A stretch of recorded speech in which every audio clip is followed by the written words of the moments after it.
Estamos iniciando o terceiro episódio da segunda temporada do nosso podcast, recebendo hoje uma pessoa muito especial aí pro esporte de Chapecó, que vai compartilhar conosco, né? Vai compartilhar conosco aí muitas e boas informações. Professor Ademar Klemler, né? Seja bem-vindo, professor. Queria lhe fazer uma breve apresentação, né? Atleta de ciclo olímpico, Barcelona 1992, um dos coordenadores, né? Coordenador da assessoria Passo a Passo, professor de educação física, envolvido com o atletismo de Chapecó, muita experiência para ser compartilhada aqui. Professor, seja bem-vindo ao nosso podcast. Fernando, muito obrigado pela oportunidade de estarmos aqui, né? É sempre legal esses momentos a gente reviver algumas coisas que a gente viveu aí, ó, são quase 40 anos aí nessa vida, né? Eu comecei com 13 anos no esporte e é um prazer e uma satisfação estar aqui, quem sabe passando algo que sirva de motivação para as pessoas que ainda não descobriram o quanto faz bem a atividade física. Sim. Nós vivemos nessa vida, você sabe disso, então tudo que a gente faz é voltado para esse lado. Um dos programas que a gente mais aprofundou, né, nessa vivência do esporte, né, esporte de rendimento, foi com a professora Materli, uma pessoa que já trabalha junto, né, professor? Eu acho que, pegando um pouquinho do que foi aquele programa, eu gostaria de conhecer um pouco a sua história, né, é uma caminhada, né, são 4 décadas aí, né, 40 anos, como é que foi esse amor com o esporte aí desde tão novo, professor? Bom, Fernando, eu inclusive conheci muito cedo a professora Materli, ela que foi uma das principais treinadoras do atletismo de Chapecó, porque eu nasci em Chapecó, mas aos 3 anos... Chapecoense de carteirinha. Eu nasci em Chapecó, exatamente.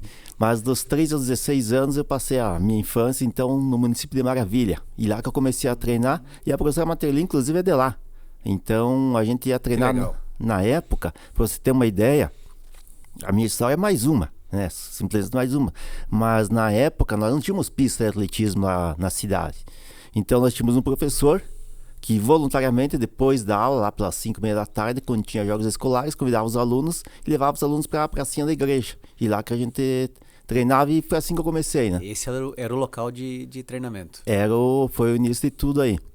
Então depois eu lembro que a gente ajudava, quando começaram a fazer a pista de atletismo, a gente ajudava lá com enxada, a esparramar a terra e tal. E lá eu comecei a treinar.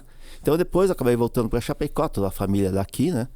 Então ali que eu comecei a minha trajetória. Começou o envolvimento aí mais ligado a essa questão mesmo do rendimento daí, professor. Exatamente, logo eu tive a oportunidade, no começo a gente não tinha um professor que orientava, depois eu tive o privilégio de ter um treinador do lado, aí eu descobri a prova da marcha atlética, e aí com aquele treinador, já falecido, mas aí que eu descobri esse caminho de visar, de sonhar alto, né, querer seleção brasileira e tudo mais, né.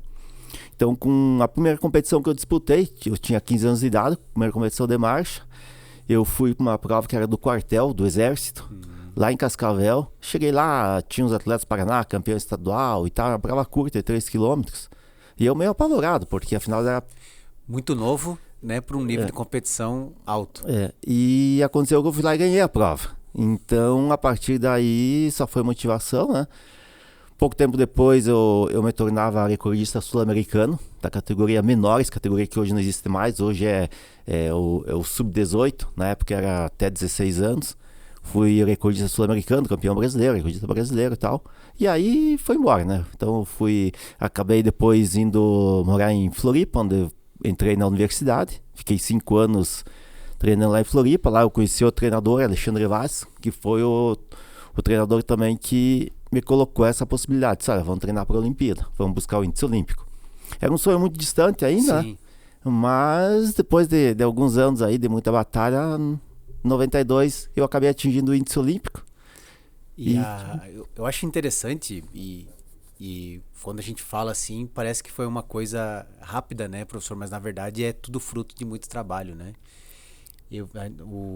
O nosso podcast, que ele tem uma característica, a gente avança no assunto, depois a gente acaba dando uma volta aqui, Sim. Porque é a primeira vez que a gente recebe aqui, né, uma pessoa que sai um pouco, né, dessa trajetória do atleta amador, né, que começa ou de repente ou começa muito cedo, alguns começam mais tarde, né, se desafiam mais, outros se desafiam dentro das suas possibilidades, mas acho que esse programa ele vai conseguir retratar bem, professor Ademar, a trajetória de uma pessoa que dá os seus primeiros passos no esporte, né? E de repente chega e conquista, né? Algo que seria o suprassumo assim de toda pessoa que competiu ou de repente que se coloca nessa possibilidade de competição, e muitas pessoas que buscam o rendimento, que são poucos, né, que conseguem atingir. Essa trajetória até chegar porque a gente está falando de conseguir estar no momento mais alto, né, que é você estar dentro de um ciclo olímpico, propriamente dentro de uma Olimpíada, que é o evento que reúne as principais modalidades, os melhores do mundo, enfim. Essa sua trajetória, essa sua caminhada, como é que tu define, assim, quando estava em Barcelona, no momento da prova, passou um filme na cabeça?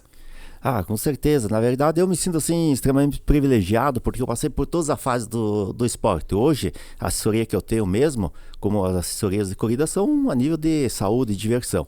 Mas eu vivi todas as etapas e, primeiramente, essa questão do esporte de rendimento, que é muito diferente do que a gente faz, né? Aquela corridinha que a gente faz todo dia, que exige muito esforço, muita disciplina, mas eu, quando treinava 2 vezes por dia, só fazia aquilo, só treinava. Sempre tive apoio, vale a pena destacar, desde o município de Maravilha, eu competi 2 anos pelo município de Concórdia, e Chapecó, a minha volta, assim, demorou desde o primeiro momento que eu me destaquei. As pessoas tentavam me trazer para Chapecó, porque a família toda era daqui, mas só lá em 91 que eu passei a ser atleta mesmo de Chapecó. E nesses anos todos, eu sou servidor público municipal também, e Chapecó é uma referência, né? Com seus altos e baixos, mas eu sempre tive, e me foi possível essa participação olímpica com esse apoio que eu tive da cidade de Chapecó sempre, né? Através do município, prefeitura, independente dos governantes. Eu passei por inúmeros prefeitos e secretários, né? Então, como eu dizia, com momentos de altos e baixos, mas Chapecó sempre me proporcionou essa possibilidade. Treinar fora, eu fiz temporadas de competições na Europa, às vezes eu ia treinar no Equador, na altitude e tal, isso sempre com esse apoio, assim como do saudoso frigorífico Chapecó, que me patrocinou durante algum tempo também, né? Então eu peguei os bons tempos do esporte Chapecó. E naquela época todas as modalidades de Chapecó visavam justamente o alto rendimento, né? Então, quer dizer, eu me dediquei, foram mais de 10 anos assim, que a minha vida foi simplesmente treinar, né? Treinando 2 vezes por dia, muitos quilômetros por dia. E acho que é importante falar, e recordou muito bem aí do frigorífico Chapecó, que foi uma marca da nossa cidade, que ela foi para o mundo, né? Seja a gente, no caso, o professor Ademar está falando aqui sobre a questão do atletismo, mas também foi com o vôlei, também foi com algumas provas, algumas categorias de automobilismo, também foi através de clubes de futebol, bocha, judô, né? Várias modalidades que tiveram esse apoio de uma empresa que era da comunidade. Essa rede de apoio na época, ela foi... Como é que você define essa rede de apoio para você conseguir ter a possibilidade de treinar em 2 períodos, ou seja, né, dar o tempo necessário, a atenção necessária para conseguir chegar num objetivo maior? Muito difícil naquela época reunir esses elementos, esse apoio para conseguir subsidiar essa carga necessária e esse foco necessário de treinamento, professor? Hoje tem algumas coisas que são muito mais fáceis, né? Hoje, por exemplo, você tem um Bolsa Atleta do governo federal, né? Que proporciona um auxílio. Na época não tinha nada disso, era muito mais difícil. Viajar era extremamente difícil, né? Comprar uma passagem aérea. Caro, né? Muito caro. Eu conto uma história aqui para você, Fernando. Foi lá por 1990, eu fiz uma temporada na Europa. Aí lá num campo de treinamento estava o treinador, isso foi na Noruega, o treinador do atual campeão olímpico. Ele tinha ganho as Olimpíadas de 88. Então da República, antes era Tchecoslováquia na época, depois passou a ser República Tcheca. E tinha um mexicano que também estava junto com a gente, tava lá na janta. Esse mexicano, que era treinador também, chegou para mim e disse: o cara ali, o treinador do atleta olímpico, mandou te dizer o seguinte: se você quiser, A partir do momento que te interessar, você pode treinar com o pessoal lá da República Tcheca. Eles fizeram primeiro, quinto e sexto colocado nas Olimpíadas. A partir do momento que você entrar no país, é por conta deles, toda assistência, você só precisa entrar no país e ficar o tempo que você quiser treinando, né? E aí? E aí que no momento seguinte, quando eu tentei a passagem aérea, eu não consegui a passagem para fazer esse campo de treinamento. Então, ou seja, na época eu tive colegas que chegaram a vender caro para comprar uma passagem aérea para ir treinar no México, que é outro lugar que a gente treinava. Então, algumas coisas eram muito mais difíceis. Por outro lado, eu tinha, falando de Chapecó, esse apoio assim, que se investia muito, sabe? Então, hoje é difícil, na época também era difícil, as coisas são diferentes, né? Mas, assim, é a persistência. Assim como qualquer coisa, você tem que decidir que é aquilo que você quer e correr atrás. Fala para nós um pouco, né, da marcha atlética, né? Como é que é esse esporte? Eu sei que é um esporte muito técnico, né? Eu estava acompanhando na última Olimpíada, tinha acho que foi uma atleta brasileira, né? Ela estava numa posição de destaque e aí cometeu uma falta. Por quê? Porque correr já é uma tarefa, parece fácil, mas já é uma tarefa difícil. A marcha atlética ela envolve uma técnica ainda mais apurada, automaticamente exige mais fisicamente, né? Conta mais um pouco para nós, explica um pouco para o pessoal que nos acompanha a essência, como funciona a marcha atlética. A marcha atlética é uma prova que em alguns países é muito difundida, né? No Brasil nem tanto, mas ela tem uma origem que é da própria caminhada. Como é que surgiu a marcha atlética? Lá nos primórdios não existia outro meio de transporte, então a locomoção era a pé mesmo. E até que alguém começou a desafiar os amigos lá para ver quem chegava antes e tal, e dali se originou a marcha. Mas é uma prova que é considerada mais difícil. Sim. Porque apesar de vir de um movimento simples, básico da caminhada, a técnica e com a evolução que teve, com a velocidade que você impõe, ela se torna muito difícil, inclusive a questão técnica. Então hoje as regras já mudaram também bastante. Hoje você tem a opção de tomar 3 advertências e ir para o chamado pit lane, que é uma punição por tempo. Como se fosse na Fórmula 1. Você fica lá, dependendo da prova, 30 segundos, 1 minuto, 2 segundos e retorna. Se toma mais uma advertência, está fora, né? Pode ser decisivo aí numa prova de alto nível, né? Pode ser decisivo. E nos últimos tempos, o Brasil tem se destacado muito. Tem 2 atletas, é o Caio Bonfim, que é de Brasília, e a Érica Senna, ela é lá do Nordeste, de Pernambuco, se não me engano, mas ela vive no Equador. Ela casou com o filho de um treinador famoso, que era o Chocho, Luiz Chocho, que eu tive a oportunidade de conhecer e que infelizmente faleceu durante a pandemia do Covid também.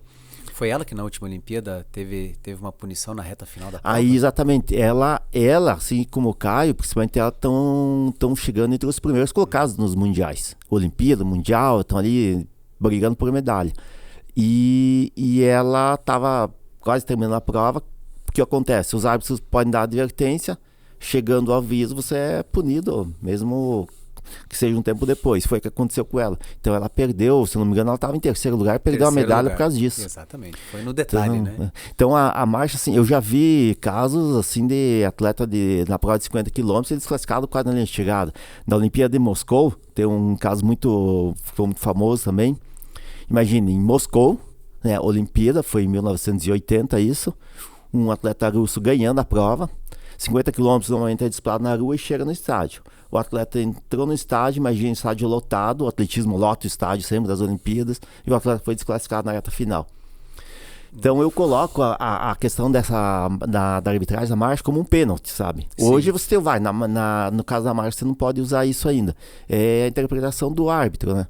Porque a prova evoluiu tanto, o nível subiu tanto, que você sempre tem que manter o contato com o solo. Isso é muito difícil, é questão de milímetros, centímetros. Então é uma coisa bem, bem difícil que você tem que administrar também. É muito interessante. E quando a gente fala sobre um ciclo olímpico, né? Qual era, naquele momento ali, conseguiu o índice, né? Tá colocado entre os representantes da delegação brasileira, né? A seleção de atletismo. Como é que era a sua rotina? Como atleta de alto rendimento, não é? Além do alto rendimento, porque está dentro de um ciclo olímpico. Na minha época não tinha muitas coisas que nós temos hoje, nem GPS, né? Era o cronômetro manualzinho assim, questão de suplementos, praticamente não existia também, né? Era na raça. Era na raça mesmo. Então a gente buscava alternativas, como aqui, por exemplo, nós íamos para Campos do Jordão, que é um lugar onde muitos atletas iam buscando um pouco de altitude, que não era tudo aquilo, mas servia. Aí você se concentrava só para treinar. Para ter uma ideia, eu demorei anos e anos para me formar em educação física, porque como a prioridade era treinar, Sim. eu estava na universidade, mas eu trancava matrícula e tal, ia para Campos de Jordão treinar, trancava matrícula, mas era basicamente a rotina treino e treino. Né? Era o que a gente faz hoje, ter uma rotina de estudo, trabalho, a sua vida era dedicada ao esporte.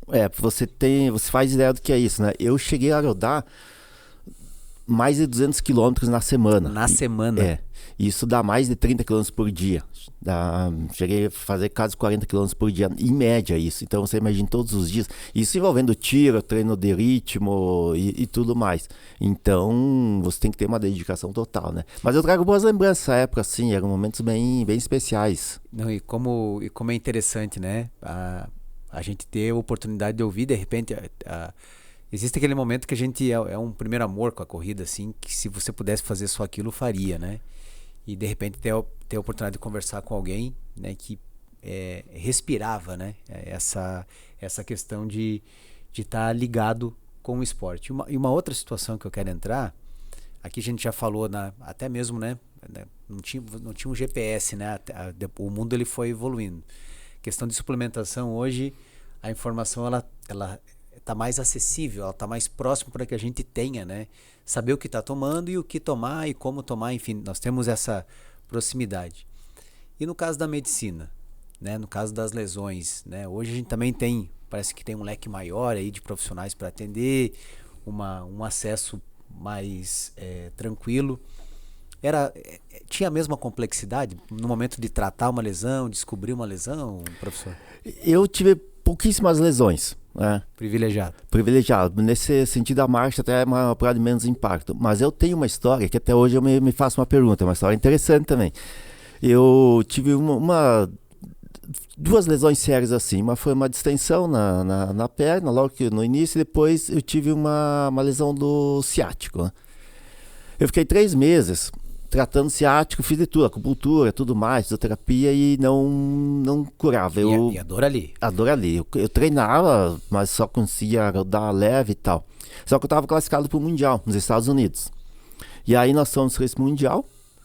E o que aconteceu? A competição foi no sábado. Na sexta-feira eu fui lá, fiz o atendimento da competição. Sim. Fiz uma sessão de fisioterapia na sexta-feira. No sábado de manhã eu competi, com muito sofrimento e tal, com dor. No sábado à tarde eu fiz outra sessão. Sessão assim de 2 horas. A mesma coisa que a gente fazia aqui. Gelo, ondas curtas e tal. Eu voltei para casa curado da lesão. Então até hoje eu me pergunto, eu não sei se curou porque estava na hora de curar mesmo. Sim. Ou se foi aquelas 2 sessões lá que eu fiz lá nos Estados Unidos alguma técnica, alguma... que fez a diferença. Então tinha esse lado. A gente buscava, como ainda hoje muito se faz, às vezes falando de um atletismo assim, sim, um médico amigo que atendia e buscava as alternativas, né? Mas eu tive essa sorte também de ter poucas lesões. Porque a gente vê muitas vezes que algumas carreiras promissoras, né, elas são impactadas ou elas acabam sofrendo porque o atleta tem potencial, mas tem alguma situação que acaba, nessa questão de lesões, parte física, acaba atrapalhando, né? Sim, acontece muito isso. Por exemplo, o Vanderlei Cordeiro de Lima, né, eu treinei junto com ele lá em Campos do Jordão algumas vezes e tal, e ele foi bronze na Olimpíada e depois ele acabou parando porque teve uma lesão no pubis, né? E foi uma das lesões assim grande talento, né? Um grande nome do nosso atletismo, né? E o Vanderlei é um cara assim que eu tive esse privilégio de conhecer ele, e é um cara extraordinário, justamente, humilde, e buscou aquilo, e aquele exemplo que ele deu, que foi reconhecido pelo mundo todo, né? Sim. Fosse qualquer outro atleta ia chegar xingando o que fizeram com ele. E, no entanto, ele chegou comemorando a medalha, né? Ali foi literalmente a essência do espírito olímpico, né? O Vanderlei é o único brasileiro, um dos poucos do mundo, que ganhou a medalha Barão do Cobertão, que é a maior condecoração que um atleta pode receber, e ele recebeu essa condecoração do Comitê Olímpico. Uma situação que eu sempre falo aqui foi até algumas pessoas que estiveram conosco aqui falam, né, da possibilidade que muitas vezes, através da atividade física, você muitas vezes não se permitia conhecer alguns lugares, né, e através da atividade física ela vai te abrindo horizontes e você vai viajando, faz uma viagem mais tímida, depois tu faz uma mais ousada, enfim, você vai abrindo o leque e nessa troca e nessa participação, nessa atitude aí de querer fazer diferente, você também aprende com o esporte lhe dá muitos amigos, né? Ele abre muitas portas, né? No caso, está citando uma amizade de um grande nome no nosso atletismo, que é o Vanderlei. O esporte lhe proporcionou, assim como foi com quase essa possibilidade de treinar com uma equipe aí de ponta a nível mundial na República Tcheca. Mas o esporte lhe abriu muitas portas nesse quesito, assim, amizades, conhecimento, troca de pessoas que realmente também têm uma trajetória vitoriosa no esporte, professor? Esse lado, assim, era um dos mais importantes, como eu dizia antes. Na época, viajar era muito difícil. O voo em Chapecó, você pegar um voo era muito difícil. Então, às vezes, você ia de ônibus até São Paulo para embarcar para fora. E eu tive essa oportunidade, através do esporte, de rodar pelo mundo todo, né? Eu competi na China, Europa, vários países, Estados Unidos, México, América do Sul. Então, essa questão de viajar pelo mundo todo foi o esporte que me proporcionou. E conhecendo pessoas também. Sim.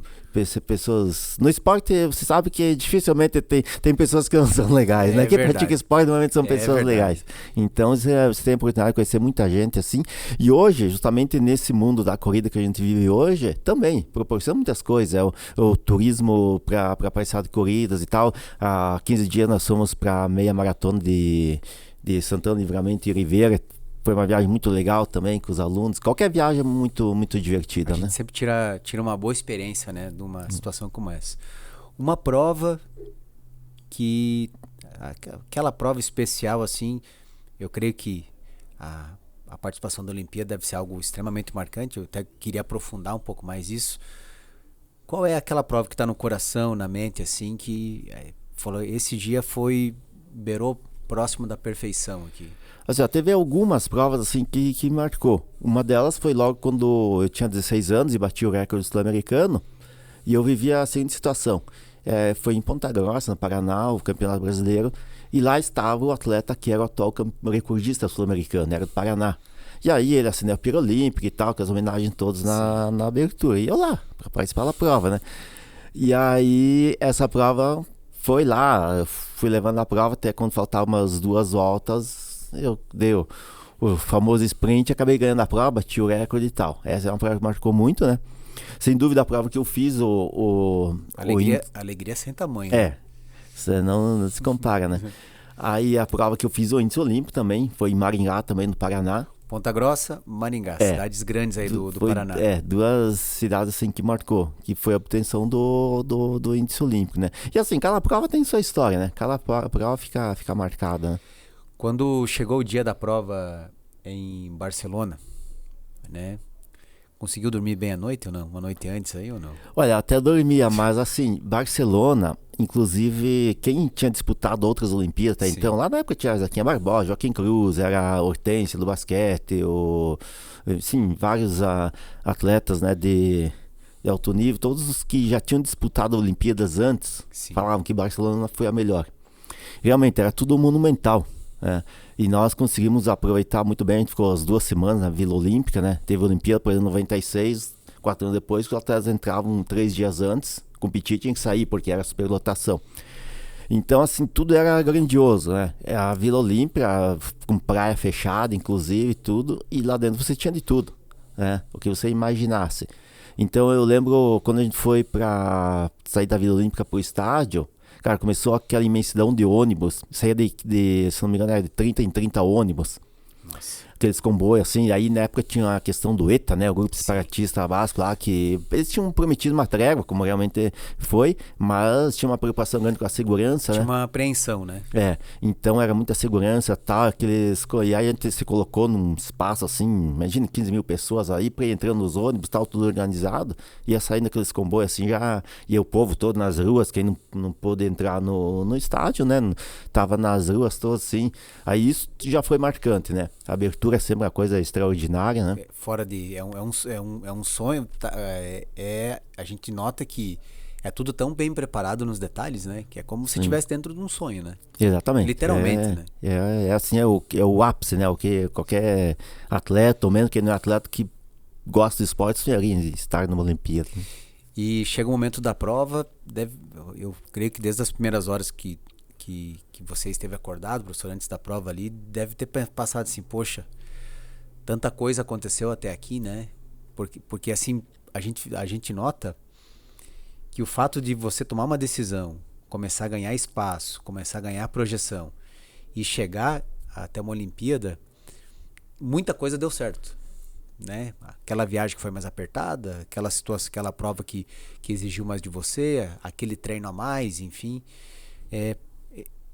isso é algo assim, de repente, que eu tô vislumbrando, ou foi algo que realmente, de repente, no dia esteve contigo? É mais ou menos assim, você fica meio que amortecido, né? Claro que tu sabe que é o auge, que é o ápice ali, tudo é muito estranho, assim. Eu me considero assim, eu tinha 22 anos quando eu fui pra Olimpíada, eu acho assim que eu me considerava, acho que novo, assim, eu gostaria de estar hoje lá de novo, sabe? Porque eu acho que seria com a autoridade que você ganha, assim, mas é claro que você se preocupava com a prova e tal, mas é um momento assim marcante. Né? Na sua geração, um nome que possivelmente devia estar lado a lado nas provas era o Sérgio Galdino? Sérgio Galdino é um atleta Blumenau? Blumenau. Ele tem uma história assim parecida com a minha, ele é um ano mais velho que eu apenas, sempre foi meu adversário, né? Eu ganhei uma vez dele só. E nossa, merece todo o respeito, porque ele disputou 3 Olimpíadas e poderia ter sido 4. Ele só não foi para 4 Olimpíadas, porque no ano 2000, onde eu também tentei o índice, aí também tem alguns detalhes assim que a gente poderia colocar. 2000, o Brasil trouxe uns técnicos cubanos e tal, e mais ou menos, pelo que a gente sabe, foram lá e determinaram os índices. Ou seja, o índice que colocaram os atletas brasileiros era muito mais forte que o índice exigido pelo Comitê Olímpico Internacional. Era uma marca assim, que te colocava entre os 10 primeiros da Olimpíada.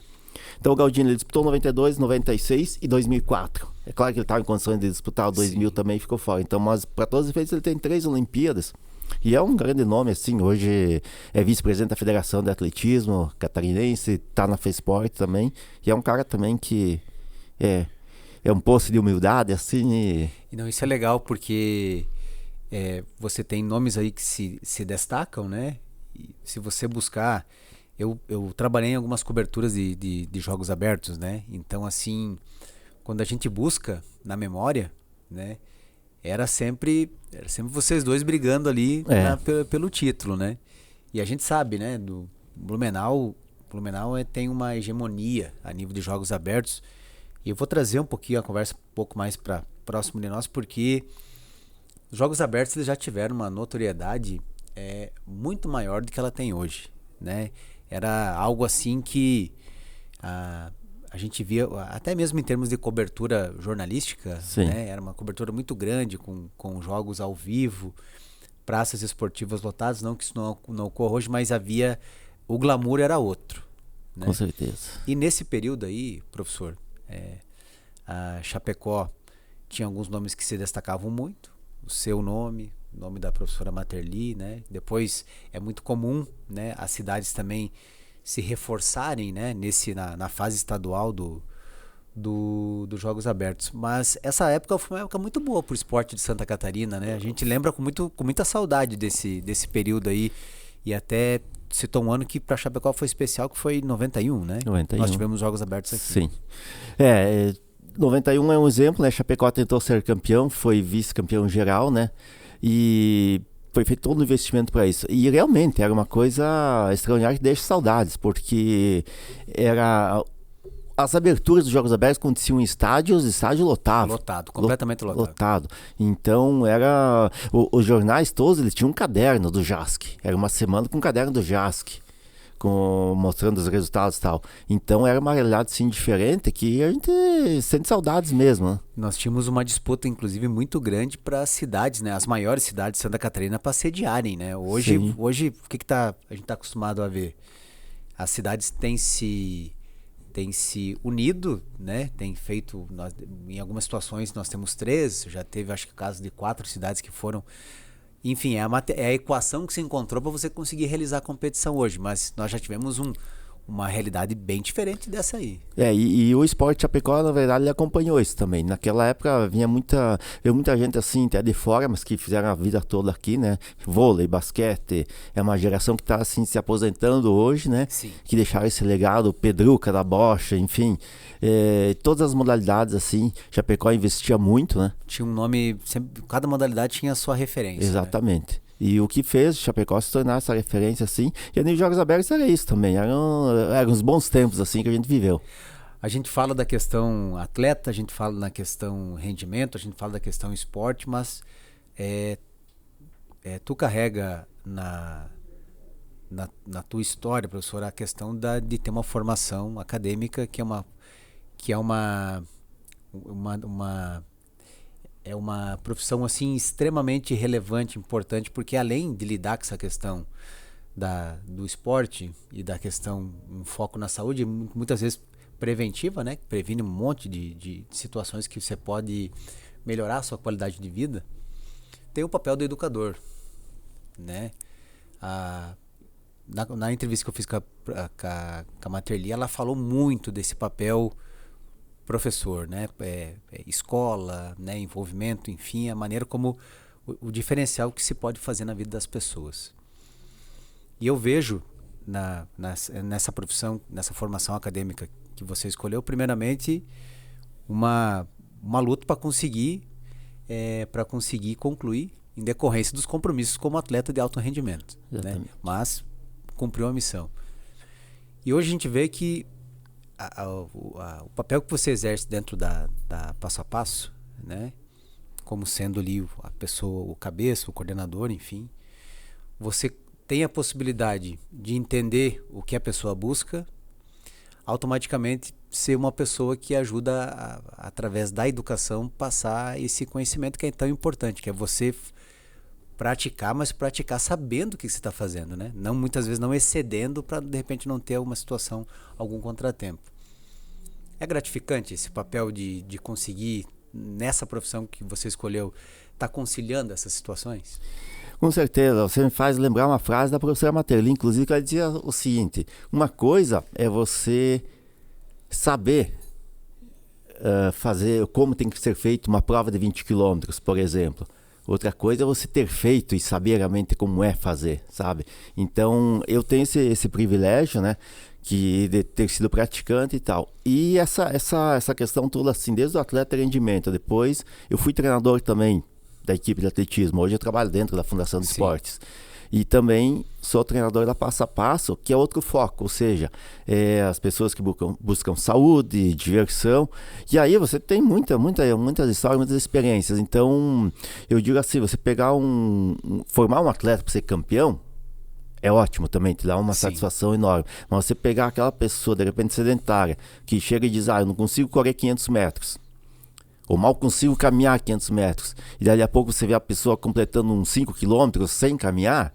A alegria que você vê nessa pessoa é praticamente a mesma daquela medalha que um atleta conquistou. Que interessante. Isso é algo muito interessante em compartilhar. Isso eu digo com certeza, né? Porque a gente vê que muitas pessoas que começam, algumas pessoas ali chegam com um quadro de saúde totalmente adverso, né? E de repente vai para os 5... né? Vai treinando, e o interessante é fazer a pessoa entender que apesar de ter uma rotina trabalhosa, uma rotina movimentada, que se você entender que aquela 1 hora, né? Começa ali com 2 vezes na semana, depois 3, se você de repente, porque se você entender que uma semana inteira você não vai ter 1 hora, meia hora, 40 minutos para tirar para você, aonde aquilo lá ela vai estar te possibilitando muito mais ganhos do que perdas, né? Eu acho que é esse sentimento que eu queria, porque o papel das assessorias, ela não está na iminência de você ter um número X de atletas, enfim. Mas eu acho que está na possibilidade de você ajudar pessoas e saber que as pessoas, inclusive, extrair o melhor delas, né? Nesse quesito de zelar pela sua saúde, nessa ligação aí com a atividade física. Assim, é unânime de quem pratica, né, corrida hoje, que é a saúde mental também, né? Emocional.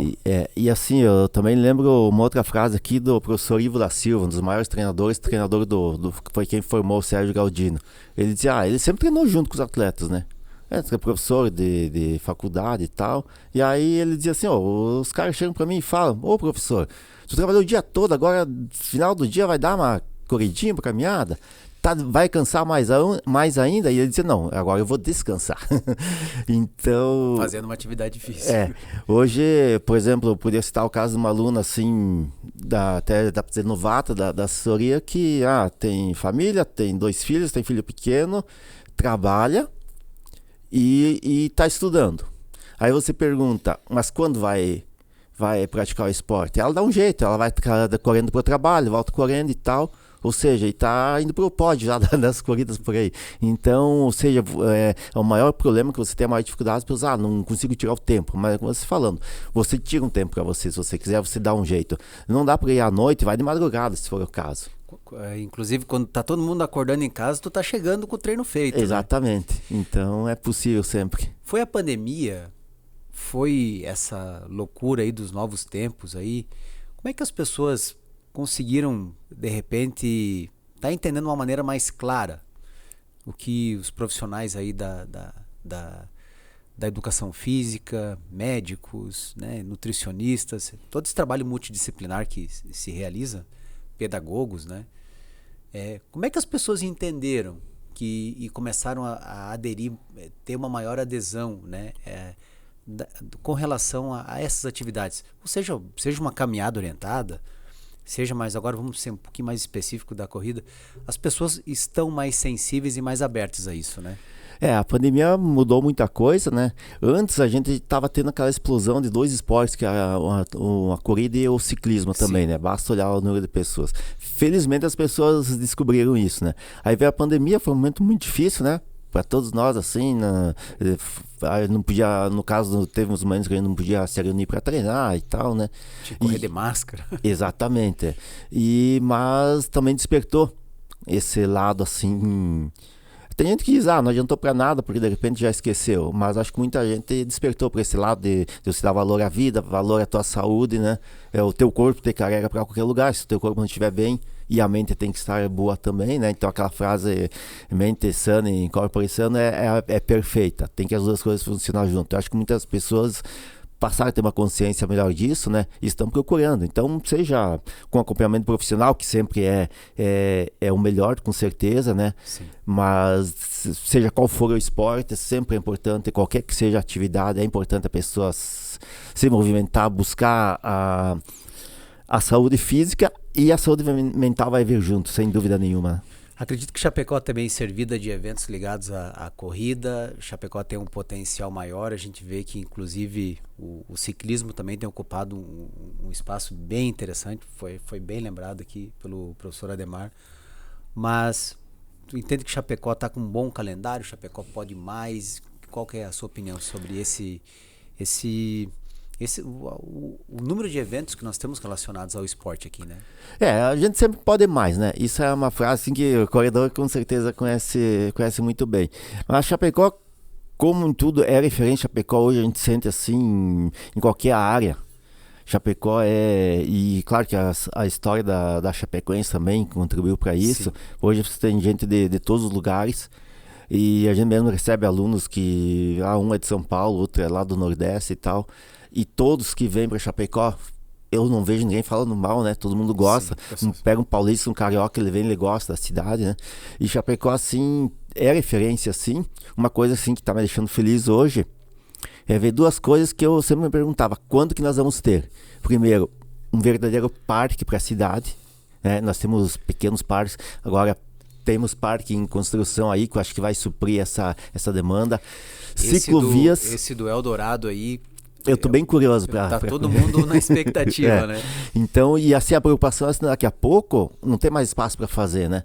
Porque os espaços vão sendo ocupados. Então, parece que Chapecó despertou por esse lado, ciclovias agora também estão começando a aparecer. Então, isso é importante por parte do poder público, esse olhar voltado para proporcionar para as pessoas terem os espaços, né? Então, o Chapecó acho que está nesse caminho. Nós esperamos uma pista sintética, né, para o atletismo. Tu fala dessa e fez uma linha do tempo aqui da sua vivência, independente de ter alçado, né, essa questão do esporte de alto rendimento, mas o coração sempre foi daqui, né? Exatamente. Então, assim, com certeza, quando a gente fala numa pista, né, sintética aqui, é algo que é um sonho de quanto tempo já? É um sonho da vida toda, né? A vida toda. Porque, nossa, quando você pisa numa pista sintética, é como estrada de chão e asfalto, né? É uma coisa que, além de ficar bonito, pode trazer qualquer tipo de competição, né? A gente tem esse sonho. Chapecó é um lugar extraordinário para locais, para você praticar atividade física no interior, nas estradas do interior, seja de bike, corrida, assim, você tem inúmeros lugares. Tem bastante opção? Tem muita coisa bonita que as pessoas não conhecem? Não conhece. Hoje mesmo eu fui para um lugar que é um desses asfaltos novos aí do interior, lá perto do aeroporto também, que eu sabia que tinha estrada, nunca tinha entrado. Hoje fui lá, um baita no percursinho para fazer a corridinha. Então, assim, espaços Chapecó tem, né? O pessoal do ciclismo, se você falar com o Daniel Rogelin, que é um atleta olímpico de Concórdia. Hoje nós somos 2 atletas olímpicos que vivemos em Chapecó, né? Eu e o Daniel Rogelin. Ele é de Concórdia, tá? Mas muitos anos mora em Chapecó, e ele mesmo, se perguntar para ele, tenho certeza que vai dizer que o melhor lugar para treinar ciclismo é Chapecó. Que interessante. Então, às vezes a gente não conhece o potencial que a nossa cidade tem, né? E muitas vezes a gente visualiza uma prova longe daqui, sendo que, de repente, algumas características que a gente busca fora, tu tem na cidade, né? Sim. Então, acho que Chapecó tá despertando para essas coisas assim, a gente vê com bons olhos assim. E questão de eventos também, tem várias provas aí, mas é claro que sempre pode mais. Eu acho que é uma tendência assim que não volta mais. Acho que nós só vamos evoluir assim, e com certeza teremos boas alegrias ainda. Se Chapecó, ela hoje tem uma Arena Condai que está recebendo vários investimentos, e a gente vai ter várias repartições públicas ali no seu entorno, inclusive nas alas que estão em obras nesse momento aqui. Se fala de um novo autódromo. Acho que pra gente, se nós já temos a conclusão da licitação de uma arena para 5.000 pessoas, nós temos um complexo do Verdão que também está recebendo melhorias, nós temos parques que estão sendo construídos na cidade. A gente tem que sonhar assim e tem que estar junto nesse pleito de buscar, e não apenas, né, vamos fugir de problematizar, vamos procurar unir forças para ver a coisa acontecer. Tem que se sonhar, tem que se estar junto aí nessa bandeira de conseguir que a Chapecó tenha uma pista sintética, da qual daqui a pouco a gente está tendo um turismo esportivo para nossa cidade. Vale a pena ressaltar isso. Você pode chegar em Timbó. Hoje Timbó tem uma pista sintética, não é nem das melhores, e todas as competições praticamente estão acontecendo em Timbó. Se você chegar e conversar com o prefeito de Timbó, com o secretário de esportes, eu ouvi isso deles. A pista já se pagou, porque o que já movimentou, não precisa nem falar só financeiramente, mas Timbó é uma cidade muito simpática, né? Uma cidade pequena assim, toda hora tem evento, tem campeonatos brasileiros. Mas entrou no mapa aí de um outro nível de evento, né? É uma cidade já conhecida no país inteiro, se tu pegar esse lado do atletismo assim, quer dizer, movimenta a economia. Então eles dizem isso, a pista já se pagou faz tempo. É uma das mais recentes, inclusive, em Santa Catarina. 2019 ela foi construída, e é a que mais está sendo usada hoje. Interessante. Nós conversamos com o professor Ademar Kamler. Eu estava brincando aqui no começo, professor, como é que eu falo aqui assim? Aí ele me deu aqui o direcionamento. Uma conversa extremamente interessantíssima, com muitos elementos. Como eu falei, muita gente aqui nós tivemos no primeiro programa da temporada aqui uma gurizada aí que gosta de enfrentar maratona. Sei de alguns alunos seus que estão se preparando com esse objetivo, e aí é um período maior de dedicação. a gente já vê esse pessoal se esmerando, né, para conseguir cumprir uma tarefa que não é nada fácil, né? Mas assim, ter a oportunidade de conversar com uma pessoa que, inclusive, quando a pira olímpica, a tocha olímpica passou em Chapecó, o professor Ademar foi uma das pessoas que teve o privilégio de nos representar, né? Sim. Por quê? Porque tem toda uma história. E eu lembro aqui, a gente estava falando do Rogelin, né? Um atleta olímpico de Concórdia. Professor Ademar, nós tivemos aqui outro, não era chapecoense, mas digamos que era de coração, que era o Cláudio Brito, né? Do handebol. Saudoso Cláudio Brito do handebol, que também representou o Brasil em Olimpíadas, né? E eu lembro que também foi feito naquele período foi feito um mapeamento ali, né?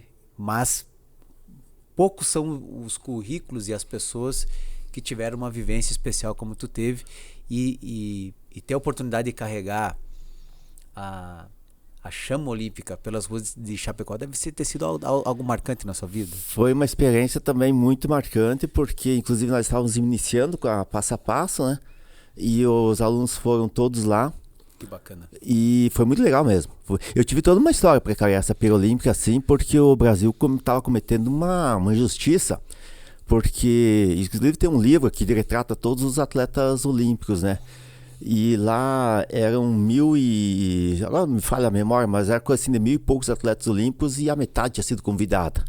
O que é um erro crasso, né? Daí eu recebi uma ligação, foi a professora Kátia Rubia que fez esse livro, que ela abriu um movimento e tal. E eu recebi uma ligação dizendo, você está convocado para carregar a pira olímpica lá era uma cidade do Nordeste. Daí eu disse, olha, como assim? Eu lembro, eu acho que eu passei um e-mail dizendo, olha, infelizmente a tocha olímpica literalmente vai passar na porta da minha casa, porque eu moro na saída pro Rio Grande, ia para lá, e eu disse, eu vou sair daqui para carregar a tocha olímpica lá no Nordeste. Quero carregar na minha terra. Daí a pouco eu recebi uma ligação daí. Aí tinha uma confusão lá, ter comitê organizador, comitê olímpico, aí eu recebi uma ligação, daí a pessoa, você vai carregar a tocha. Daí eu comecei a dizer, comecei a falar, ela disse, não, você está sendo convidado agora pelo Comitê Olímpico, você vai carregar em Chapecó. E aí, inclusive, você não ganhava a tocha, você tinha que comprar, né? Sim.